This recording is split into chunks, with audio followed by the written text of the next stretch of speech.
म्हणजे लहान मुलाचा जीव पण धोक्यात आहे. कारण की हे त्या प्राथमिक शाळेकडे पण सरपंचाचा असेल किंवा ग्रामसेवकाचा असेल लक्ष नाही किंवा त्याचा विकास पण केलेला नाही. आमचं मागणी एकच आहे की जे गावासाठी जे निधी आलेला आहे वरून, हे काय सरपंच काय त्यांच्या पदर खिशातून घालत नाही. जे गव्हर्नमेंट देतंय, निधी देतंय, ते निधी कुठं वापर केलाय तुम्ही किंवा कोणत्या कामासाठी केलेला आहे, ह्याचाच आम्हाला प्रश्न पाहिजे, उत्तर पाहिजेत. आणि मेन म्हणजे रस्ते. रस्ते जिथं गरजेचे रस्ते आहेत, हे रस्ते सोडून दिलेत आणि जिथं गरज नसताना तिथं रस्ते केले त्यांनी. हे एक का केलं त्यांनी असं?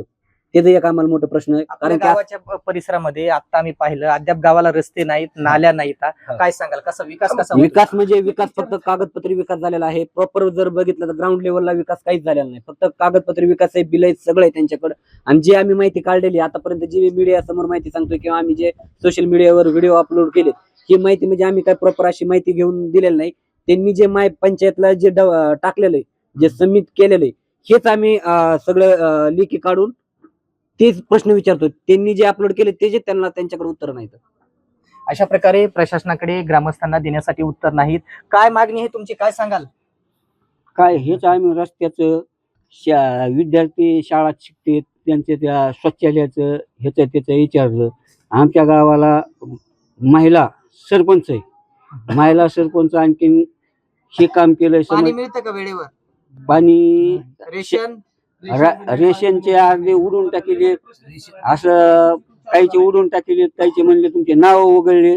जे राशन येत आहे, समज एका त्याला 16 किलो येत असेल तिथं ते 13 किलो देते. असलं बरंच चालू आहे. फक्त आम्हाला माहित नसल्यामुळे आम्ही काय केलं, गावाचा विकास आहे का? काही नाही बाबा, गावात लाईटची सुविधा नाही.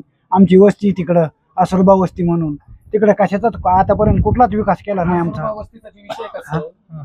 ह्या गावामधून कमीत कमी म्हणजे माझ्या हिशोबाने 40 वर्षापूर्वीची वस्ती आमची. म्हणजे जी 72 पासून ह्या गावातलं एकही घर बाहेर वस्ती नव्हतं, त्यावेळेची आमची वस्ती. आणि अद्यापित वस्ती म्हणजे आणखीन ग्रामसेवक सरपंच यांनाच माहित नाही आमची वस्ती आहे म्हणून. ग्रामसेवकला आम्ही गेल्या वेळेस विचारलं, साहेब आपल्याला वस्त्या किती आहेत आपल्या गावाला? त्यांना ते पण सांगता येणार की वस्त्या किती. म्हणजे ते आज किती वर्ष झालं, 3 वर्ष झालेत आमच्या गावाला. किंवा वस्त्या किती, नेमके रोड कुठं झालेत, लाईट कुठं पाहिजेत, कुणाला काय सुविधा आहेत. विशेष ह्याच्यात घरकुलाचा एक लयच मोठा भ्रष्टाचार आहे. घरकुलाचा भ्रष्टाचार म्हणजे आमच्या गावाला 265 घरकुल आलीत. त्यातले आम्ही त्यांना काल विचारलं की सर मंजूर किती झालेत, कंप्लीट किती झालेत आणि अधुरे किती आणि कशामुळे, हे कारण आम्हाला द्या. किंवा कोणाच्या हप्त्यामुळे, वाळूमुळे, किंवा कोणाचे काही डॉक्युमेंट कागदपत्र नसतील, काहीच नाही. आमच्या माहिती तो असा विषय ग्रामस्थांनी तर भरपूर आहेत की 20 वर्षापासून ते पत्र्यातच आहेत, म्हणजे ऍक्च्युअली राहतात, त्यांना घरकुलच नाही. मग 265 घरकुल दिले कोणाला? आम्ही हे सर्वे द्या म्हणतो ना आम्हाला. नेमकं ग्रामसेवक कोण आहेत आणि सरपंच कोण आहेत, काय नाव आहे? काय नाव त्यांचं? ग्रामसेवकाचं युवराज जाधव म्हणून आहे आणि सरपंच अनुजा अजय घोडके म्हणून आहे. यापूर्वी आपण कधी तक्रार केली होती का? ह्या मागच्या ग्रामसभेला तक्रार केली होती, पण त्या ग्रामसभेला त्यांचं म्हणणं असं आलं की ही ग्रामसभा नाही, आम्ही तुमच्या प्रश्नाची उत्तर देऊ शकत नाही, ही विशेष सभा आहे. तर आम्हाला मग त्यामुळे आम्ही म्हणलो की अजून 15 दिवसांनी ग्रामसभा ठेवा. पण ते म्हणले ग्रामसभा 15 दिवसांनी नाही, डायरेक्ट 15 ऑगस्टला ग्रामसभा होईल. तर आम्ही त्या ग्रामसभा आता ही ठेवली.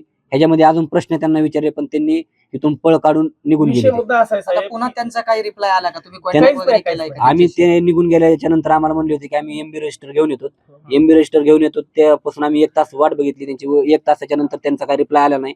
आम्ही फोन लावायला सुरू केले, पण त्यांचा कंप्लीट 1 ते 2 तास फोन हा कंटिन्यू व्यस्त होता. त्याच्यानंतर फोन लावला तर स्विच ऑफ झाला. त्यानंतर त्यांनी कॉन्टॅक्टच केला नाही आम्हाला. तुम्ही म्हणतात ना सगळं क्लिअर आहे, दाखवा आम्हाला. आमची एवढीच मागणी, दुसरी काय मागणी त्यामध्ये? की आता त्यांच्या कालावधीच्या जवळपास 4 वर्ष झाले, 3.5 वर्षाचा विषय असा आहे की ग्रामसभा कधी भरवलीच नाही किंवा कुठला निधी तू कुठले काम असतात हे आमच्या ग्रामस्थांना आतापर्यंत माहितच नव्हती. ह्याच्या आधी 1.5 महिन्यापूर्वी आम्ही एक सभा घेतली अशीच. तर त्या टायमाला त्यांचं असं म्हणणं आलं की ग्रामसभा अशी नसती, ही विशेष सभा झाली. तर आम्ही त्याला बी मान्य केलं, ठीक आहे चला हे विशेष सभा आहे. तर मग त्यांचं म्हणणं आलं की तुमची जी अडचणी आहेत त्यासाठी आम्ही विचारलं किंवा कुठले कामं झालेत, काय झालेत, यांची जी बिलं काढलीत तुम्ही, काय झालेत, आम्हाला ते विकास दिसत नाही म्हणून आम्ही त्यांना प्रश्न केला ना. तर त्यावेळेस त्यांचं असं म्हणणं आलं की जी तुम्हाला बिलं वगैरे पाहिजेत का, त्यासाठी आम्हाला थोडा टाइम लागेल म्हणजे देण्यासाठी. तर आम्ही त्यांना गेल्या वेळेसच टाइम दिला, म्हणजे तब्बल 1.5 महिन्याचा टाइम दिला.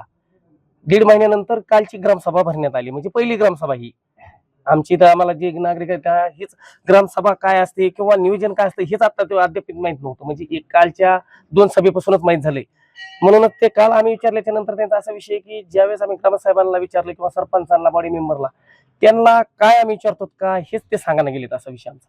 आम्ही त्यांना वेगळं काहीच विचारित नाही की तुम्ही विकास करा किंवा असा आमचा प्रश्नच नाहीये की जी ऍपलाईनला जी दाखवतात कामं केलेली तुम्ही आम्ही त्या संदर्भात त्यांना बिलं मागितली. आता त्यांचं असं म्हणणं येतं की ते ऍप त्यांनीच डाउनलोड केले, ते बिलं त्यांचीच आहेत, त्यांनीच पास केलेत, उचललेत, मग त्याचे पुरावे का नाहीत त्यांच्याकडे. आणि विशेष म्हणजे एमडी रजिस्टर जे आहे का याच्यात पूर्ण असतं त्यांचं की बिलं कुठून पास झालेत, किती बिलं पास झालेत, कोणाला दिलेत, काय दिलेत तिथपर्यंतची माहिती असते. आणि त्यांचं असं म्हणणं आलं की ते इथं नाहीयेच आणि ते घेऊन येतो मी असं म्हणून कालची 2 वाजता त्यांनी सभेतून आम्हाला सांगितलं की आम्ही घेऊन जी येतो.